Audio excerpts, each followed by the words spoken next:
T-minus 60 seconds and counting. We passed T-minus 60. 55 seconds and counting. Neil Armstrong just reported back. It's been a real smooth countdown. We passed the 50-second mark. Power transfer is complete. We're on internal power with the launch vehicle at this time. 40 seconds away from the Apollo 11 liftoff. All the second stage tanks now pressurized. 35 seconds and counting. We are still go with Apollo 11. 30 seconds and counting. Astronauts report it feels good. T-minus 25 seconds. 20 seconds and counting. T-minus 15 seconds. Guidance is internal. 12, 11, 10, 9. Ignition sequence starts. 6, 5, 4, 3, 2, 1, 0. All engine running.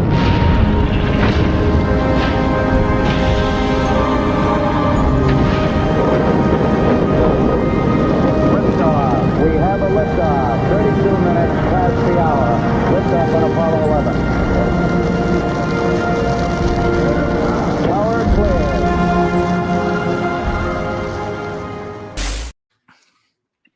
Well, hello and welcome to this edition of the Bullpen. As always, I'm James Rowan. With me is Tom Chavarria. Tom, how are you doing today? I'm doing pretty good. We got a holiday coming up tomorrow, so I was able to get off a little early, tune into some of these soccer games that are going on. I know it's not that kind of football, but I'm into like all the sports. Soccer is first love right now. You got Club World Cup going on, you got Gold Cup going on, so a lot of action on that side. And then we got some news today that we're going to talk about. Yeah, for sure. Yeah, exciting stuff. And real Texans know that Juneteenth's been a holiday far longer than it's been a federal holiday. So it's nice to get some time off, for it. But we've known about it for a while now. But let's dive right into it. I don't want to bury the lead. The big breaking news today is the Texans have made a move to shore up their depth at cornerback. As you know, Ronald Darby was initially signed. He elected to retire. Interesting decision on his part, but the Texans had to do something. I thought it was interesting. Dr. Barrett on Twitter was like, did anyone, or I can't remember if it was him or someone else, but they were like, did anyone tell the Texans that Jair Alexander was available? And I think he always wanted to go play with Lamar Jackson. That's what the writing was on the wall, in my opinion. But the Texans get Damon Arnette Jr., for those unfamiliar, first-round pick to the Raiders back in, I want to say 2020. I might be off on that, maybe 2018. It's been a minute, but he is Houston fans should be familiar if you're following Houston football because he played for the Roughnecks this past season and had a pretty good showing. So I think it's a great depth signing, but Tom, I want to know what you think about it. I mean, I to the Jair Alexander comment you made, I'm glad they spent that money on Nick Chubb. Like, everybody wants to get all the players, and I always see guys on Twitter just like, do it, go sign everyone. And I get it. I do. If I was playing Madden, I would try to get all the best cards I could, to make the ultimate Madden team that was just 99s across the board. But, in the real world, with all the cap, situations, you just can't spend all the money however you want to spend it. I'm glad that, they did go find the cornerback depth that they need, but they got him, I think, at a fair price for what they were trying to look for versus paying, $4 million to up to $6 million for Jair Alexander. I'd rather spend that on a backup running back. Yeah, and to be fair, I think that this deal, he could be really good depth if Damon Arnette is, able to channel what he showed in Houston for the Roughnecks. And I mean, I'll say this: it's a classic Nick Caserio signing. Someone tried to correct me on Twitter to tell me D'Amico Ryans, but Nick Caserio, long before D'Amico Ryans arrived in Houston, perfected the art of former first or second round pick who needs a prove it deal to see if they're worth anything late in their career signing. I mean, that is pretty much the MO of Nick Caserio since he stepped in the doors at 6'10" and Kirby. So unsurprising. As soon as I saw the report from Aaron Wilson that the Texans had him in for a visit, I put high odds on him signing with the team. It perfectly fits. Last offseason it was I'm blanking on his name real hard right now, but he was supposed to be uh, hot stuff last season. But the Texans signed two cornerbacks that were first round picks, and you know, I, it fits is what I'll say.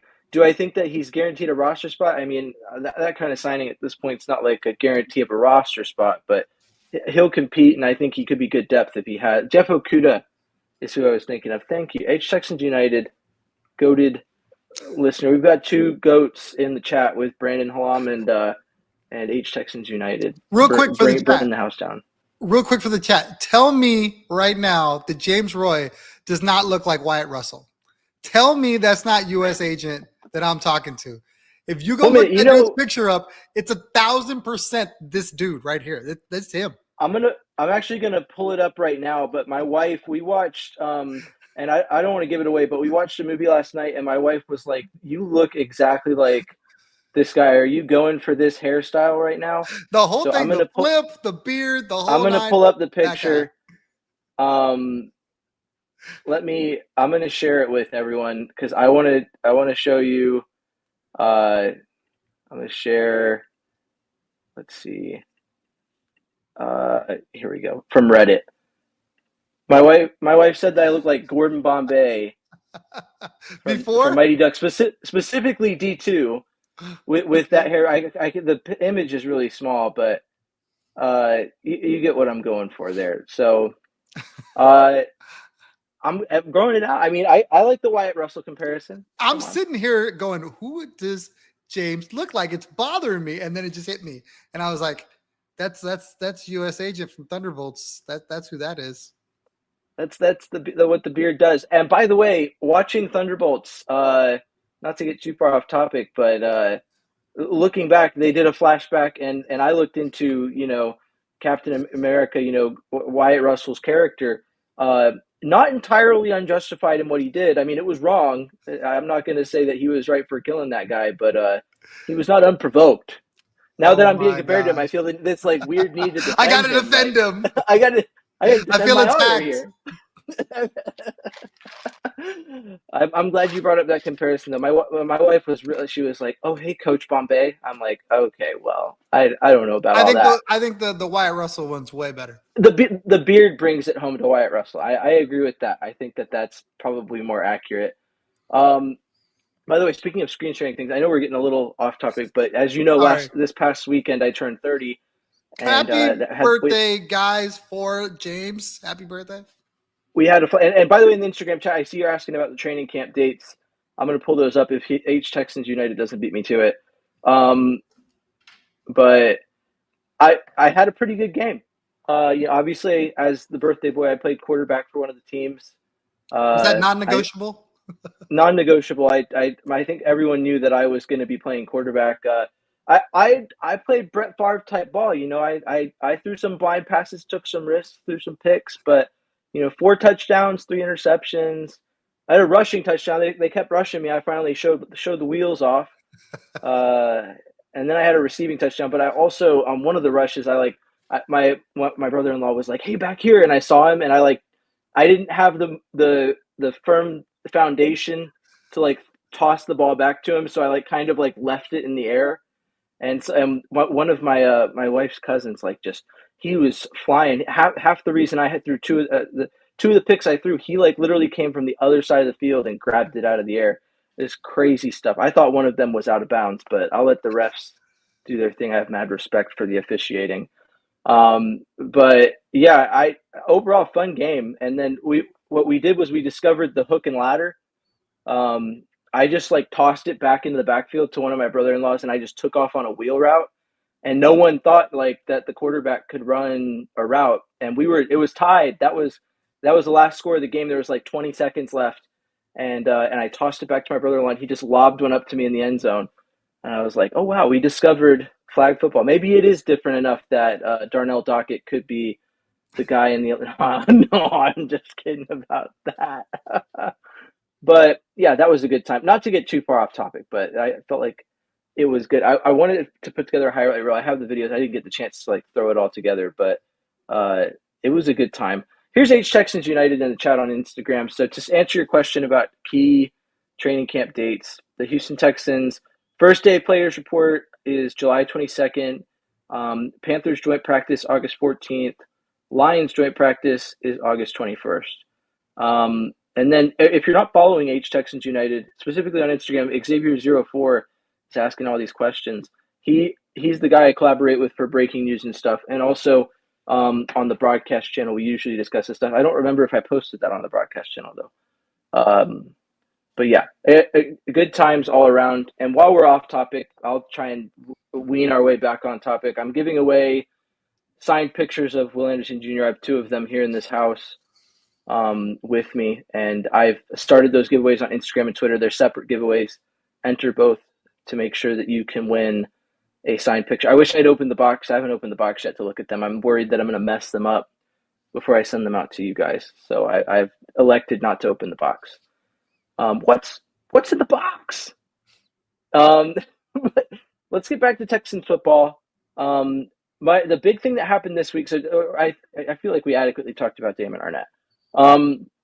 Paul, or not Paul.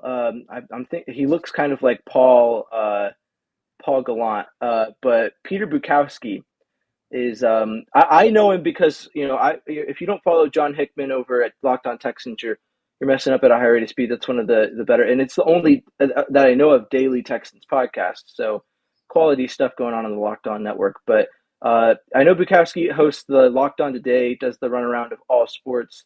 But he's Locked On Packers host too, and he's had it out for C.J. Stroud pretty much since the day that C.J. Stroud showed that he could play football at a high level. It feels like, and his most recent thing. So like the big post that he put up, and I think I actually have it up here.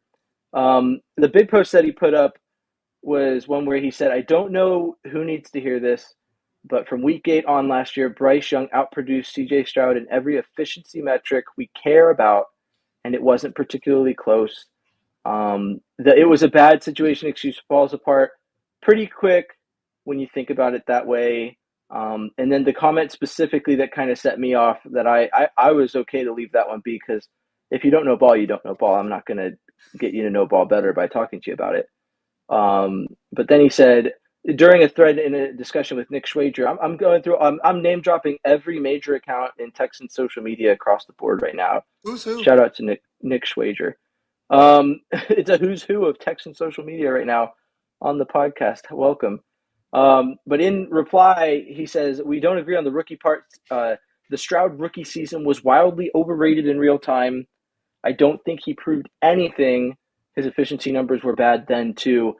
And I think efficiency statistics are more reliable than PFF, but I group it in the same category. If your only metric for judging someone's performance is an advanced statistic that no one knows about, go watch baseball, dude. There's so many advanced statistics, OPS, all these like deep statistics. Like I had to go to school. Like when I started, I watched baseball growing up, but when I really started getting into it as an adult, I was like, man, this is all stuff I didn't really care about. Now all of a sudden I'm like having to calculate OPS on the spot, like to prove that I like the Astros. Like, what are we doing?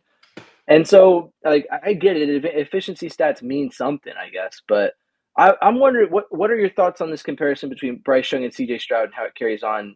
If you're familiar with the way Bukowski carried it out as well. It was one of those things I saw on social media, and I read like the first couple lines and then just dismissed it. I was like, nah, not doing that. Not doing it. I mean, you got one dude that's playing for something. You got one dude that's playing for nothing, and you want to compare the two.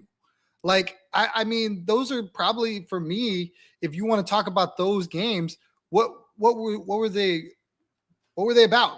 The Texans were in games where they were trying to win. The Panthers were in games where they were looking to get the number 1 pick. I don't know how you can compare those two scenarios. Did Bryce Young play better? Yes. Is Bryce Young always going to be kind of measured in the same vein as C.J. Stroud because they were in the same draft? Yes. Is it like really fair to do that right there? Probably not. I also want to talk to, what we talked to at length all season long and how there was so many struggles on the offensive line with weapons. Like CJ had to deal with a lot towards the end of the season last year that, Bryce Young didn't have to deal with. So why compare the two? I mean, I think it's two totally different scenarios. I think that guy, like you said, just really has an axe to grind and is going to find any opportunity he can. The advanced metrics are great, and whatever. But wins and losses and playoff games, those are going to matter more. And right now, I think C.J. Stroud's have more playoff appearances than Bryce Young. I mean, we could probably stop there. Yeah, I mean, that's really all you need to talk about. And Amos, I see in the Instagram chat, I'm going to address what you're asking about here in a second, but let me speak my piece on this. So first and foremost, to say that CJ Stroud had no issues last season would be as biased as saying that CJ Stroud is not good as a quarterback, as someone who's a Jordan Love fan in Peter Bukowski. So I'm not going to step up and try and show any biases there. As a Texans fan, it's hard to speak on CJ Stroud without being biased, but I'm not being biased in that way. CJ Stroud, I called it out on this show. You can go back through from week 8 onward, and that's about the point in time where I started saying maybe there's something up with CJ too. But I also acknowledged the long-term effects of poor offensive line play on CJ. What I do is I go back to CJ Stroud and Bryce Young's rookie seasons, and I go back to the expectations that were placed on them coming out of the draft. Bryce Young was going to a team that had just come within a win of making it to the playoffs and was widely viewed as a far better situation than Houston. It didn't play out that way, but it was what it was viewed as. They sacrificed a lot of their future building assets to bring in Bryce Young. They thought he was the future. And to some extent, I wouldn't blame them if they still do. He has shown something to be worthwhile. And the main reason he's being compared to CJ Stroud right now is, one, because he was drafted in the same class, and two, CJ over the last year didn't exactly play out of his league by a lot. So like the comparison, I understand it in a way, right? But looking at CJ was drafted into what was widely viewed as one of the worst situations in the history of football. People were saying that CJ Stroud was not going to add a single win to that team. And by some miracle, he came in and did it. And here's what I get at it, right? Like, as much as Tom can attest to it, we started this podcast the season CJ Stroud was drafted. And my tone was very much, the team got better. Like, there's a lot of things I said over that duration, but with hindsight being 2020, here's the facts. CJ Stroud came in, and with the benefit of a new offensive scheme that was geared to help him succeed, did really well his rookie season. To say he didn't have a good rookie season is to be blind to the facts and to have not watched what happened. Like, I don't speak on what Jordan Love did in his first full season as a quarterback because I didn't watch the whole thing intently. I watched the whole CJ Stroud season very intently, and I can tell you it was very good. That being said, a lot of it was on him having a scheme that OCs had not, or that defenses had not really figured out, and being something that teams hadn't really had to account for. So even though he was being held back by not having control of the line of scrimmage, long play calls that were preventing him from making adjustments, he didn't need to make adjustments. There was nothing to adjust. Other teams needed to adjust to what the Texans did. Then in CJ Stroud's second season, other teams adjusted, and now he doesn't have the tools to adjust to their adjustments, and now he's just dead on arrival. So, but to look at CJ Stroud's second season and make the judgment that Bryce Young is as good or better of a quarterback because he was a little more efficient, the right word is significantly more efficient. I guess efficiency stats during that time show that he played better. Like, the way I imagine that is he's like, well, he threw a lot more touchdowns than interceptions, and when he threw the ball, he completed it more. And I'm like, yeah, CJ won games, so like, what? I don't know what to tell you, dude. Like, if I'm picking one of them, I'm going for the wins over the efficiency. But CJ still showed. Yeah, you got it. Did efficiency go into account how many games you played? Because I believe Bryce Young got benched at a point early in the season last year. So do we take that into account? Do we talk about how mightily he struggled games 1 through 8? Like, I'm not here to dog Bryce Young and kind of say he's not a good quarterback, can't be a good quarterback. But the notion that you're gonna take a sample size and go, oh no, he's way better than CJ Stroud. CJ Stroud's overrated is kind of just not okay. And I guess that's why I dismissed it so hard when I saw it on social media and just kind of left it alone. Yeah, and honestly, we could end the discussion here. That comparison's fun to talk about, but at the end of the day, the reason I didn't quote the initial tweet from him is that it just was incredibly It wasn't worth talking. Like, okay, so Bryce Young was more efficient than C.J. Stroud for 8 weeks of football. Cool. What has he done for? What have the Panthers done with him at quarterback? My biggest gripe, and the reason that I even entered the discussion, is to look at C.J. Stroud's rookie season, comparable to that the likes of Andrew Luck, RG3. We're looking at some of the better rookie seasons quarterbacks have had in NFL history, and we're putting C.J. Stroud up there based off how it went. And then you're going to sit and go, well, it was wildly overrated in real time. Like, what are you? I don't even have the words to have. And he had honestly, shout out to Peter Bukowski. Every Texans post that I saw quoting that tweet had a reply from him under it. So he's putting in a lot of effort to give, in most cases, which was, it's in my case was the case, a snide and sarcastic reply. I think he said, wow, I said, I don't like throwing around the term someone doesn't know ball, but if you watch CJ Stroud's rookie season and this was your conclusion, then you simply put don't know ball. And he said, wow, that was a really well thought out argument. And I really liked the part where you explained your side of things and really gave a good, valid, evidence based argument or something like that. And I was like, cool. I don't know. I don't like to talk reasonable with people that I don't think are reasonable. And you, at two separate occasions, kind of gave me reason to believe that you weren't going to be reasonable. So, oh well. But let's jump in. So Amos Moses, Texas. I would have said TX, but I assume you mean Texas by TX, so I'm just going to say it. Dropped a couple messages on Instagram. We'll take a look at those. What is your record prediction? I know I've given an 11-win season in my record prediction. You were pretty close to me, right? Where I said 10. I feel like it's safe. I think 10-7. They're playing a first place schedule now, so everybody's going to give them their best, more primetime games. I mean, I didn't go through it. 10-7 just felt like a number that I was comfortable with. I guess if I went and sat down and go, okay, who's home, what, game by game, I might have came to 11-2. But I think 10-7 still wins the division. Yeah, I mean, that's the where the AFC South is at right now.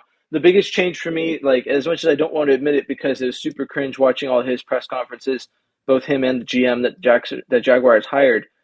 That is a roster that is good coaching away from being something that could legitimately give the Texans some competition. And then the Colts have good coaching. They just made a really poor decision to pick up Anthony Richardson, but they are quite literally Daniel Jones playing serviceably away from being a threat as well. And then there's the Titans, who I don't even know what to say about the Titans. Not much to speak on there. So I mean, yeah, I think 10-7 could be what it takes to win the division. I don't think the Texans are a 10-7 team based off of the fact that they've done it the past 2 years, and I think they've improved this year. So I think that we should see improvement from them.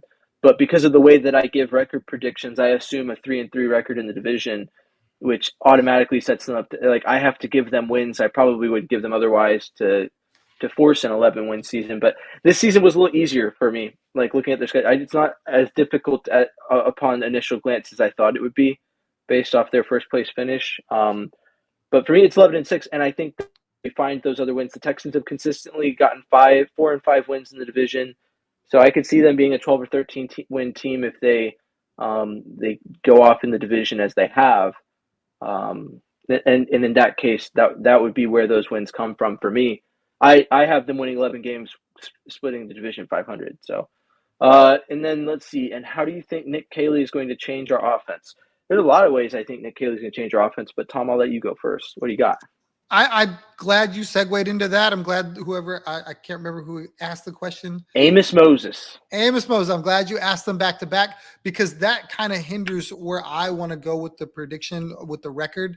I think there's going to be growing pains. I think they're going to have games where they don't look great on offense because they're trying to learn new ways to do stuff. They're going to try some things that probably don't work, and you're going to question the offense probably. Defense is going to keep them in every game. So, I mean, that doesn't mean they can't win all those games. I just wonder if, now you've got two really solid running backs. If you lean heavy on the run and you get away from the pass, which is okay, assuming that, when it's time to throw the football, they have, plays lined up to be able to do that, and they don't look kind of disjointed. CJ sits back, he's patting the ball, trying to find somewhere to go. I expect there to be some growing pains. And for me, I think they are probably going to lean more on the run. I think that's going to be designed, to control clock, because they have this phenomenal defense that I think they're counting on as their bread and butter. I think B, it's going to be to protect CJ Stroud, who got banged up bad last season. And, this is their foundation. I think they want to do a better job of protecting him. And to do that is to run the football. And I think you're going to see a team that maybe doesn't throw the ball 30 times a game, and they're okay with that and still goes out and finds ways to score points. Yeah, I couldn't agree more. I mean, I think that, like I alluded to earlier, the Texans with the Shanahan scheme, long play calls that don't give room for audibles at the line of scrimmage, delegating protection calls to the center. There wasn't really a lot for CJ to do at the line of scrimmage or to adjust to what was happening, and there wasn't a lot of adjustments from the offensive coaching staff to account for what other teams were doing when they had figured out what the Texans were, which was bound to happen. They were running a scheme that's pretty popular in today's league and requires some sort of fluidity. So I think the biggest thing that Nick Haley brings is giving control back to CJ Stroud. CJ has spoken to the fact that at Ohio State, that was the expectation of him, and that he has thrived in situations where he is expected to know what's going on. It always, to me, just logically makes sense for the quarterback to call out protections. He's standing up. One of the biggest issues with shorter quarterbacks, in my opinion, outside of their ability to see over the line, is that because they can't see over the line, how can they call out protections and make adjustments on the fly? So I think that Nick Haley brings an offense that, additionally on top of that, is also not like, it felt like Bobby Slowick's offense turned to the run and leaned on it when out of necessity, instead of out of like this luxury of like, okay, we have a run game and we can use it, and we can thoughtfully move between running and passing and keep the other team guessing, instead of this like, well, CJ is not working, so I guess we're just going to hand the ball to Mixon, or however when Bobby ran it, it never really felt like it was well planned out. It felt like it was the only thing that was working, and at some point in the game he had to throw it, because you can't run your way to a win when you're down 2 or 3 scores late in the game. You gotta move the ball a little quicker, get some points on the board. So that's how I feel about that. And thanks for the questions in the chat. The point of doing the once a week live is to get some feedback from you on questions. So keep them coming if you got them. On Instagram, we have another one from Bayou Casuals. It says, what are your thoughts on Chris Sims ranking CJ at 7? I feel like Sims does more extensive homework than most major analysts. I'll tell you what, Chris Sims has found ways to piss me off a lot of times with his opinions on things, but when he ranks positions, he's very rarely that far off base. He's one of the better analysts in that. And I looked at that list. I don't remember who was ahead of CJ, but I also don't remember being particularly frustrated with him being ranked there. Tom, are you familiar with that ranking from Chris Sims? I'm not. I'm actually going to go check that out. I can't argue with CJ being a top 10 quarterback in year 3. I can't argue with that. Like, if you want to put a couple guys in front of him that are questionable, that probably have more experience, fine. I'm okay with it. I think 7's probably not wrong. I mean, obviously I would want to I want to be biased and tell you, oh, he's a top 5 quarterback. But hey, speaking of the top 5, here, I'll give you something. I remembered something from the list that stuck out to me. I believe he ranked Jaden Daniels at 3. And it's very reminiscent of CJ Stroud coming off of his rookie season. The hype is there. I think the difference between Jaden Daniels and CJ Stroud, no lie, is that while a lot of people were down on the Commanders, if you use your hindsight and you remove biases, that Commanders offense, or that Commanders team, was looked down on because Dan Quinn was a late hire in the cycle, but they redeemed it with Cliff Kingsbury, and that staff, specifically having Cliff Kingsbury over that offense, I think set Jaden Daniels up to be successful last season and this next season. I think that the Commanders will carry some momentum into this next season. They won't be able to surprise people, but I think that situation, Jaden Daniels is a prime example of getting drafted into the situation a lot of people thought Bryce Young was going to be drafted into, and then being able to perform at the level that C.J. Stroud did. And I think the circumstances are better for him, his longevity. I think the thing with Jaden Daniels, and I think the thing that makes it different from CJ and why it's kind of hard to argue is his legs. Very good pocket passer, but also a willing runner. And I think if CJ was willing to use his legs more, or if the Texans wanted him to use his legs more, I think he would get that respect around the league. Okay, this is a dual threat guy. I don't think anybody views CJ as a dual threat guy. And in the grand scheme of things, those dual threat guys are always going to hurt you more because in a pinch, when you need a play, when you need a guy to go get you 5 yards on 3rd and 5, and he doesn't have anything down the field, Mahomes, Daniels, there's a guy in Baltimore I won't name. He torches us all the time. I won't say his name. They go. Dude, Anthony Richardson. Anthony Richardson is a prime example. The first time the Texans played Anthony Richardson, he played for a quarter and a half and put up 2 rushing touchdowns. Crazy performance. And the mobility is huge. It's just a matter of if you can play it well enough that you stay on the field and stay healthy. Yeah, so Josh Allen, another prime example.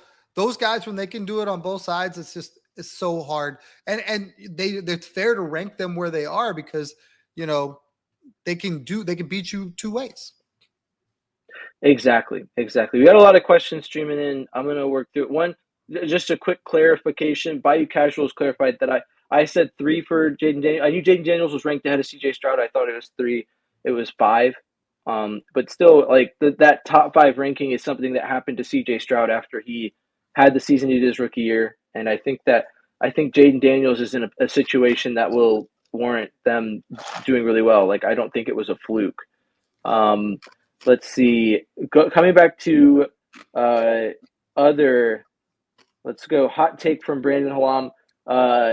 Derek Stingley is a better wide receiver than Travis Hunter. Man, do you know how badly I'd love to see Derek Stingley line up at wide receiver? I don't have an opinion on it, because he hasn't played it, so it's not something that I'm ready to speak on. But what do you think about that, Tom? I mean, his ball hawking skills are so good that how do you say no? I don't know. He's got hands. He's got hands. He can track the ball. I wouldn't doubt it, especially with Travis Hunter being a two-way player. Like one of the reasons Derek Stingley doesn't play 2 ways is probably because not a lot of people can do it, and we're going to find out real quick if Travis Hunter can do it. But I mean, if he did, I'd trust that he'd have a pretty good run of it. Let's see, and then Taylor, welcome to the chat, Taylor. Do you think we should keep Pierce just in case Mixon and Chubb get injured at the same time? This is a discussion we've had, and I've had it out. I'll give my piece here in a minute. But Tom, what are your thoughts, president of the Damian Pierce fan club? I like how you set me up there. You're like, here, let me tee this up. I totally agree with Taylor.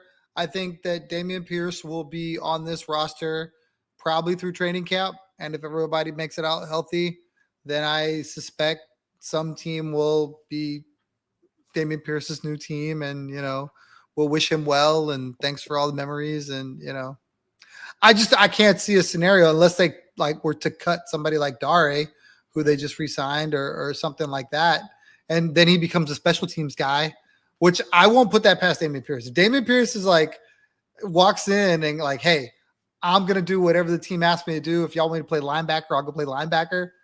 Then he'll be a Texan. I mean, they'll find something. They'll find a place for him.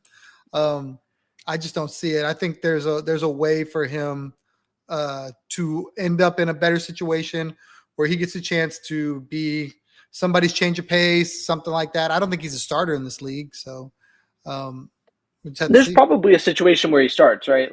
But it'd have to be the perfect situation. It's not a common thing, but I mean, I agree with you. I think that he at least stays on through training camp. The decision is really between him.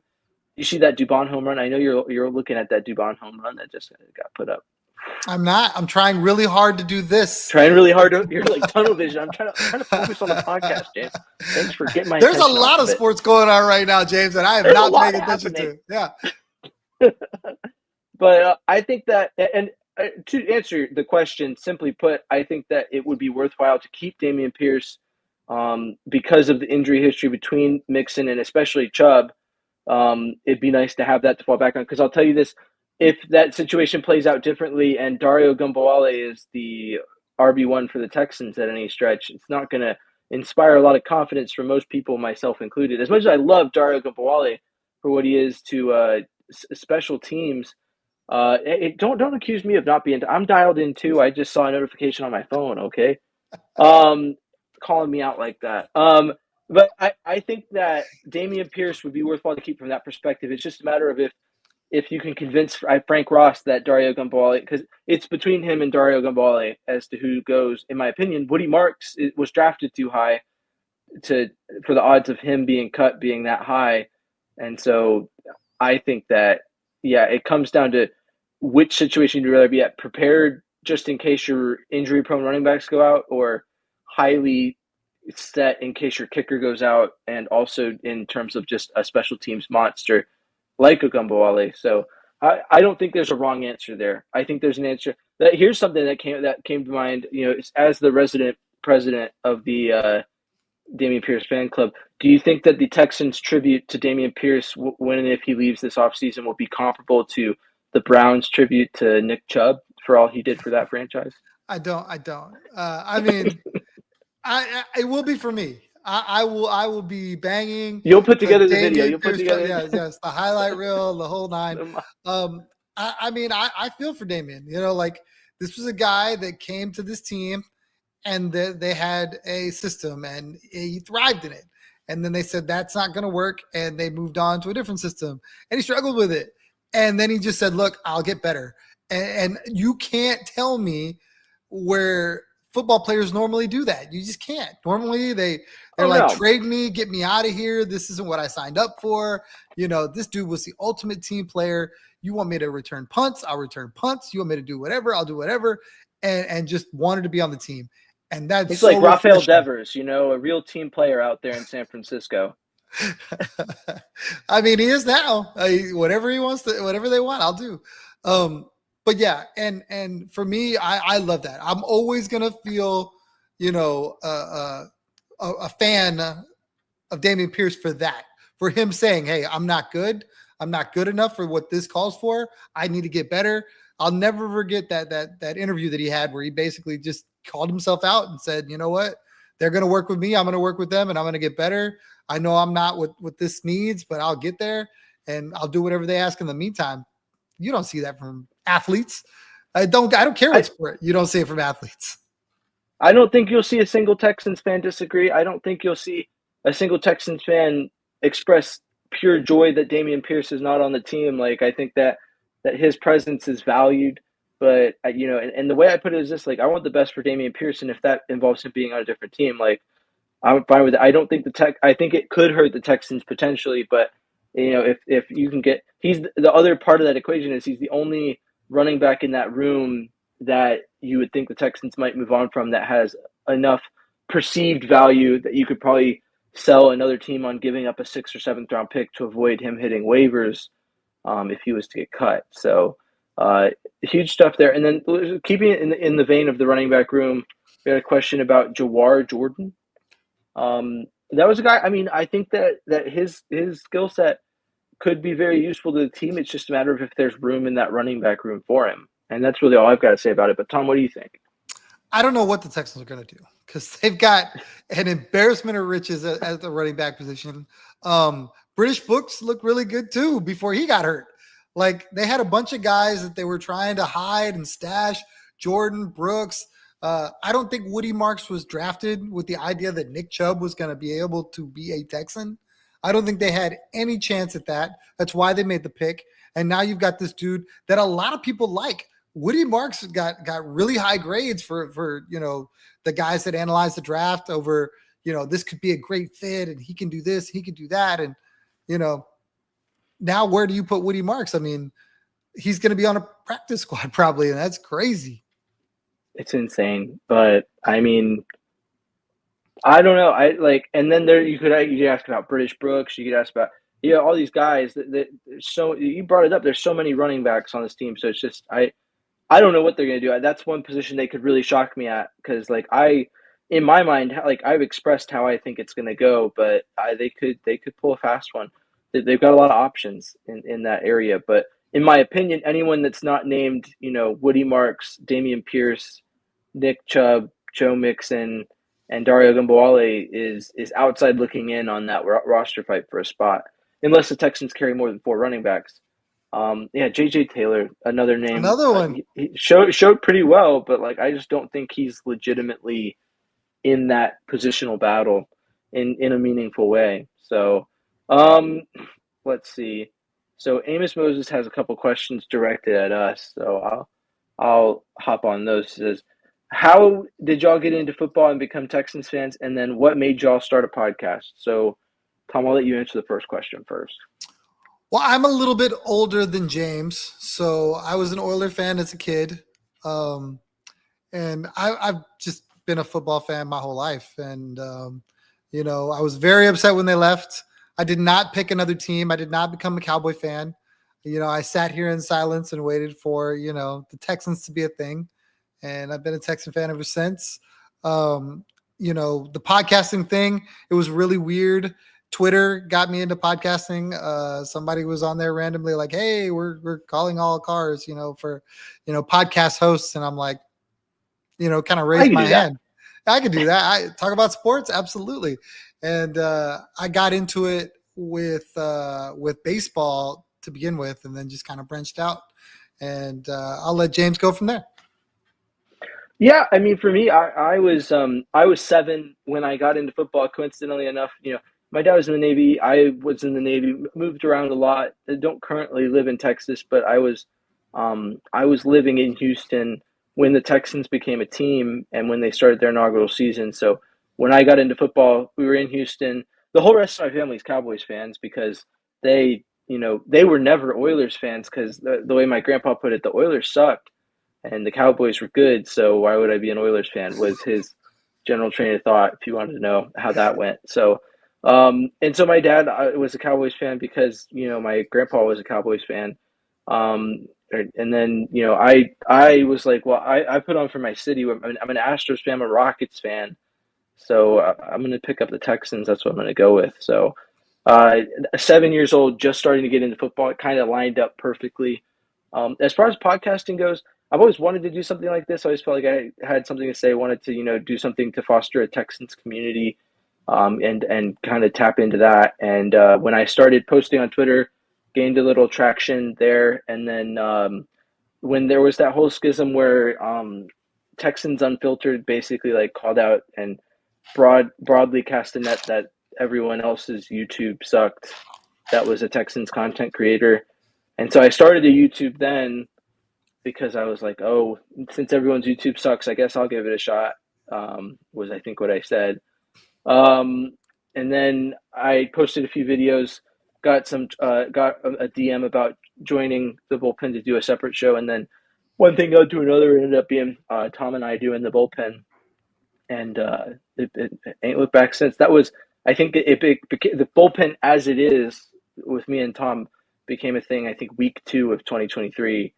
But throughout that off season, we had been working together in some capacity here and there. So that's kind of what gave the push to get into it, got my foot in the door. And since then, I've been blessed to have some really good opportunities to talk about the Texans and, something I really enjoy doing. So, but thanks for the question. And then let's see. He also said, I remember back in 2022, I mocked Derek Stingley and Damian Pierce in every mock draft. And look at you. He got it right. Both of those people are on the Texans. So you knew what you were talking about. And then H texted today said, y'all have good stories. I'm only 20, so I was born with a screen in front of me watching Andre Johnson rookie highlights. That's the way to do it. By the way, speaking of like classic Texan stuff, at my birthday, my brother-in-law had heard that I never got an Arian Foster jersey. I didn't really get a lot of jerseys when I was a kid. It just wasn't something that was placed a lot of importance on, and I never really thought to ask for them when my birthdays came around. I don't know why. So I had like a few. I had like an Andre Johnson, my second jersey with Jamie Sharper. Like I had some pretty good Texans jerseys. I had a David Carr jersey. But I never got an Arian Foster jersey. That was a long stretch where I didn't really get any Texans gear because we were living away out of state. It was a little tougher at that time to get it.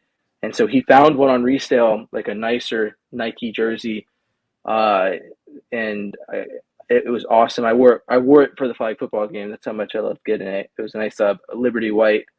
So love looking back at the history of the team. 2013 Ben Tate, dude. Ben Tate and Arian Foster to this day, best tandem the Texans have ever had. I believe Ben Tate follows me on Instagram, so I follow him. I keep up with his story. He seems to be doing well.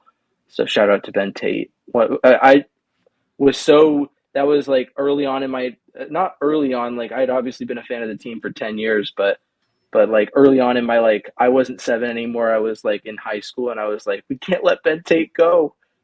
I know he's a starting level running back elsewhere, but we need him here. And I was sad to see him go. But yeah, so I mean, I love. We've talked about it before. We can talk about it whenever, are the roots of our fandom and stuff. But I still remember sitting in front of the TV in '06 at my great grandmother's house when the Texans were on the clock with the number 1 overall pick, being like, it's Vince Young or bust. David Carr's done. Vince Young is going to save this franchise. And watching, I remember being, I can't even lie, I was incredibly disappointed in the Mario Williams pick, as most of Houston was. But it turned out to be the right move, I guess. So, but we can reminisce whenever. Shout out to my son. It is his 2nd birthday today. So, on that note, Hey, I'm going to guide us into an end so I can spend time with him. But yeah, so Tom, do you have anything to say before we hop off of this show today? not really. I mean, thanks everybody for the questions. Thanks for the time. Appreciate y'all tuning in. This is always fun to do when y'all are always, getting after us, whether it's, about the dumb stuff we're talking about, or about the things we missed on the podcast, or if James is over there watching the baseball game instead of watching, doing the podcast. I appreciate all of that. Yeah, I appreciate all the questions too. Especially at this point in the off season, not a lot going on. It's nice to have some, some back and forth, and yeah, let y'all kind of guide the conversation in a way. So thanks for hanging out. Like I said earlier, the Will Anderson autograph picture giveaway is going on Instagram and Twitter. So if you want to find me on social media, it's at JamesRoyNFL. If you want to find Tom, it's Third Coast Tom on Twitter and TC Tom1 on Instagram. And make sure you keep up with us. That's probably the best way to know what's going on with the show. It's where I would go to post about it if I needed to tell anyone anything about it. And yeah, thanks for watching. As always, stay classy, Houston, and vamos Texans.